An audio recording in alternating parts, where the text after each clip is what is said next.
ലഹരി മാഫിയകളെ പൂർണ്ണമായി തുടച്ചു നീക്കാൻ നിയമപാലകർക്കൊപ്പം മുഴുവൻ ജനങ്ങളും അണിചേരണമെന്ന് മുൻ MP ടി എൻ പ്രതാപൻ അഭിപ്രായപ്പെട്ടു.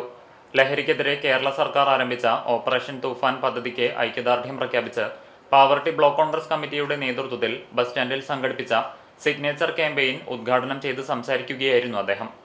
സംസ്ഥാന സർക്കാർ അനേകം ജനകീയ പദ്ധതികളുമായി മുന്നോട്ടു പോകുന്നതിൽ അതിയായ സന്തോഷമുണ്ടെന്നും കേരള ജനതയെ ഒന്നടങ്കം രക്ഷിക്കുന്ന പദ്ധതിയാണ് ഓപ്പറേഷൻ തൂഫാൻ എന്നും ടി എൻ പ്രതാപൻ പറഞ്ഞു. ലഹരി പ്രവർത്തനങ്ങളിൽ പിടിക്കപ്പെട്ടവർക്കെതിരെ മുഖം നോക്കാതെ നടപടിയെടുക്കുന്ന ആഭ്യന്തരമന്ത്രി രമേശ് ചെന്നിത്തലയെയും ആഭ്യന്തര വകുപ്പിനെയും ടി എൻ പ്രതാപൻ മുക്തകണ്ഠം പ്രശംസിച്ചു. മുൻ ജില്ലാ പഞ്ചായത്ത് പ്രസിഡന്റ് CC ശ്രീകുമാർ ലഹരി വിരുദ്ധ പ്രതിജ്ഞ ചൊല്ലിക്കൊടുത്തു. Pavaratty block Congress president CJ Stanley അധ്യക്ഷത വഹിച്ചു.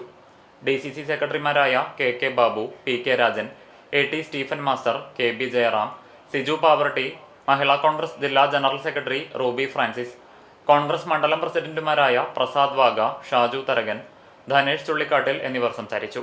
ബ്ലോക്ക് ഭാരവാഹികളായ NA Naushad, Jaison Chacko, advocate PB Nivas, MM Shamsuddin എന്നിവർ സംസാരിച്ചു.